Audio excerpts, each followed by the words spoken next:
Alright, so it's been a couple days now since the Xenoblade 3 Wave 4 DLC trailer showing off an adult Rex and Shulk, the return of Alvis, and a new character who has been stated to be the main character of the expansion who for all intents and purposes is just legally distinct Fei Fong Wong. I've been trying to wrap my head around everything we saw, and I think I've come to a conclusion. I have no idea what is happening. Everything I think of just doesn't make sense, and I have no clue what is going on here, whether there's a sequel, prequel, or both. There's just so many different directions this can go, and I now have infinitely more questions than answers. Monolith is cooking up a mystery dish at a 5-star restaurant, and I'm gonna let them cook.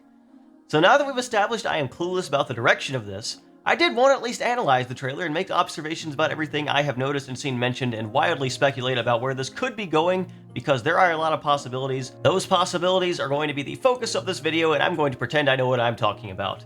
As always, if you enjoy Xenoblade related content and want to see Wave 3 coverage and guides on this game and series in the future, please make sure to subscribe to the channel because it does really help me out so much. Let's get into it.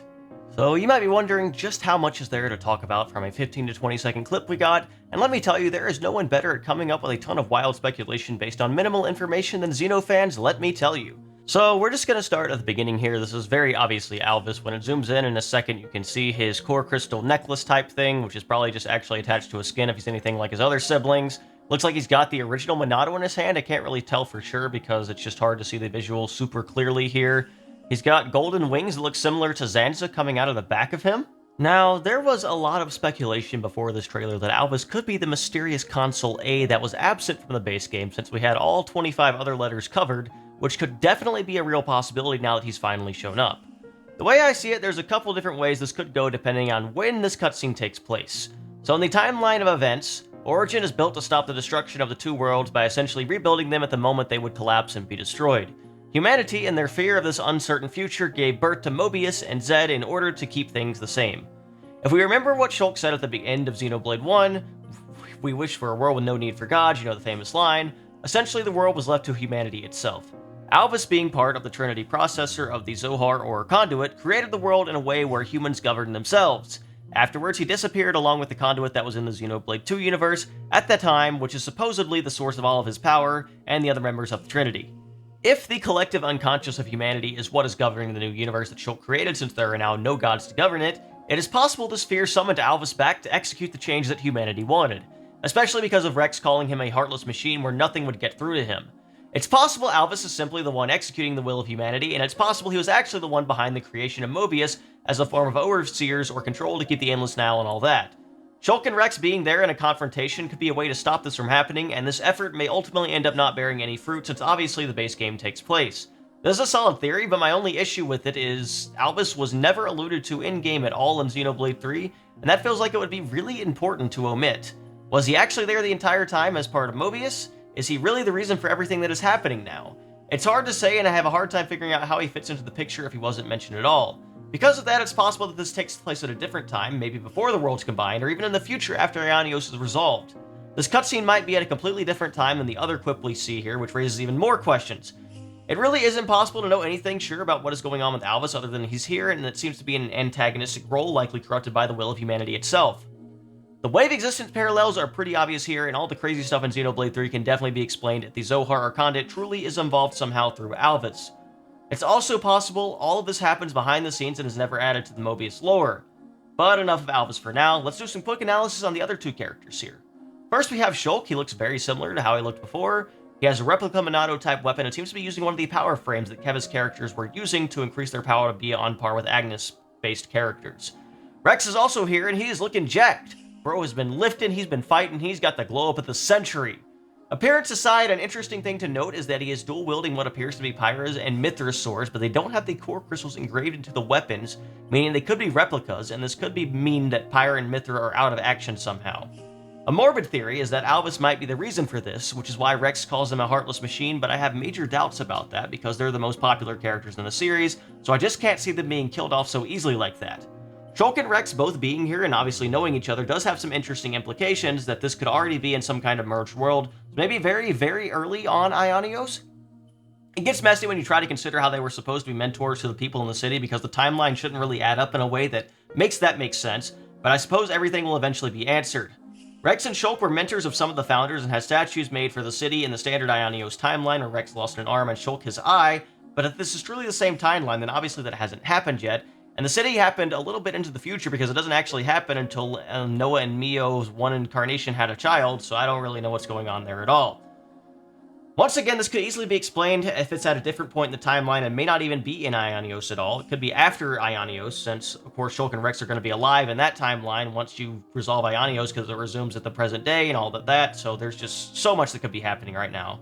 Rex and Shulk could have even stopped aging somehow as well, which could explain how they could become mentor figures, or this could even take place in some area in some test activation of Origin or something, since some people did note that the ground does look like Origin, though really that could easily be reused assets, so it's hard to really draw any conclusion based on that. Or maybe they're just clones of Rex and Shulk. We really do not know. Now, if you want to be even more confused, there's a panning shot of what appears to be a part of the Bionis leg.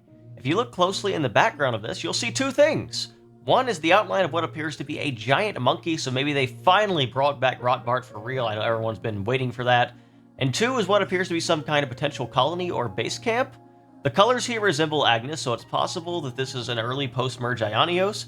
I think I saw some people saying they could see part of Morardain in the background in an earlier shot, though I can't really see it super well myself. There does appear to be some kind of snow area off to the side, though. We don't really learn a ton from this outside of that this is definitely a familiar-looking Bionis area, and the visuals look great, but it also doesn't seem to be surrounded with a lot of stuff you'd expect from Bionis, so that would lead a lot of credits to an Ionios or New World theory. And then we finally get a shot of a new character. Now, this character has been stated to be the main character of this new story and material released by Monolith, and after looking closer, this is definitely the same guy seen in the founder statue in the city. He also seems pretty obviously to be connected to Noah somehow, most likely a descendant. He used the same type of gauntlet Noah uses and also seems to use martial arts as his fighting style, which is based and goes well with the Fae reference. Now, you might be thinking, doesn't that confirm Ionios in a prequel? Not necessarily, because it is possible he was born in the resumed time world as well. Since he is the same person as the founder statue, though, that does mean he was part of the city, which means he would be a descendant of one iteration of Noah and Mio, which means if it is in the resumed time, they would have to have a combined world somehow, or at least got a way to have met. It is also stated that he was House Vandom, which is going to make everything very confusing, so I really hope they give him a different name so we can call him that soon. So this makes things very confusing, because the city shouldn't have existed until much later, so how are Rex and Shulk mentor figures to any of the founders? Once again, there has to be some kind of time shenanigans there, because there's really no other explanation to have it make sense, since their statues are legit there too, and honestly, I have no clue what's happening anymore. What is going on here? So who is this mysterious Noah Fae hybrid? Well, he is talking to someone, and apparently this someone killed his granddad.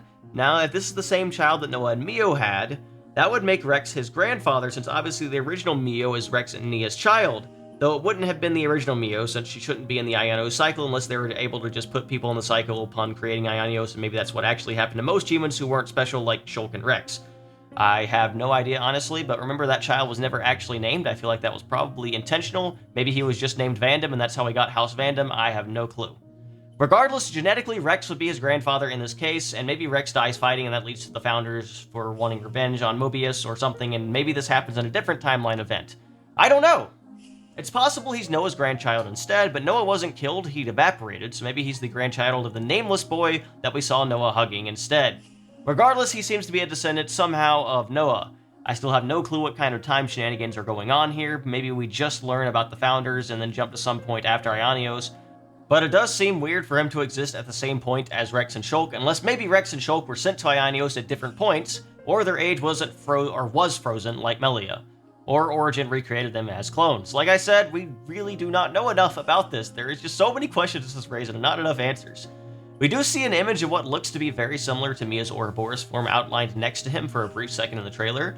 I have absolutely no clue what this means, but if he has both Kavesi and Agnian blood in him, it's possible he might be able to use an Ouroboros form by himself. Maybe there's someone else with him off screen we can't see. Regardless, this iris that we do see light up appears to be the Agnian side, and we can't see his other eye clearly to make any major conclusions, but this is an Agnian Ouroboros from Mio. We know Ouroboros stones were created by Nia, though, so she's probably involved somehow as well in this story. We don't really know what her role is going to be yet. And we still don't know where Pyre and Mithra are. I'm sure they're going to appear somehow, and I'm sure that everyone's going to explode when they finally see their new designs. The more I try to make sense of everything, and the more I try to think hard about it, the less sense all of it ends up making. We do know that House Vandom's statue apparently had a sister or something as well, so that leans more into this not being the only child of Noah and Mio and being a later descendant. We also have no clue what happened to the children that Rex had with Pyre and Mither, but I feel like they might end up making an appearance this time, and it's possible they might actually be part of the Founders even. We don't know where Pyre and Mither themselves are, so maybe their children will make an appearance, and maybe that'll be one of the big important plot points that's going on here. We also have no clue if Shulk had any descendants as of right now, but maybe we can expect something there as well. There is a lot of potential possibilities for characters appearing and returning. After all, if Shulk and Rex are around, that should mean everyone else is still alive if it does take place very shortly after the merge, unless they have some weird time powers and the rest of them didn't get it. We also know for sure that Poppy still exists, and with actual proof there, so hopefully she'll make an appearance and have an impact on this story, because I love Poppy and I would really like that. Maybe we'll have to end up fulfilling that promise, hopefully not. I don't really feel like having any detrimental things happen to all the characters I love from the past, or at least I don't want to see it. So hopefully there won't be any kind of death of Rex or Shulk. I hope they're playable. But regardless, I trust Monolith to come up with something that's going to be amazing, and I am very, very much looking forward to it after this very, very brief and short trailer. I could sit here and speculate all day, but the trailer was very short and brief, so I don't want to take up too much of your time. Just wanted to analyze what we got and spout all of the nonsense in my head. If you want an hour-long analysis of this, that probably makes a bit more sense and might explain things better than I will. I'm sure Luxem will release something. Hopefully this is both a prequel and a sequel that takes place at multiple times, because I'd love to get a more concrete ending, so I think that is going to cover it for me, though. Please let me know all of your theories in the replies. I will be very excited to read all of them and have my mind explode even further, because I'm sure there's a bunch of things I still haven't thought about yet. If you enjoyed the video, please be sure to like, comment, and subscribe, and look forward to all of my future content on Xenoblade 3 and the DLC. And as always, have a wonderful and blessed day, and hopefully I'll see you back here soon for Wave 3 guides and DLC next week.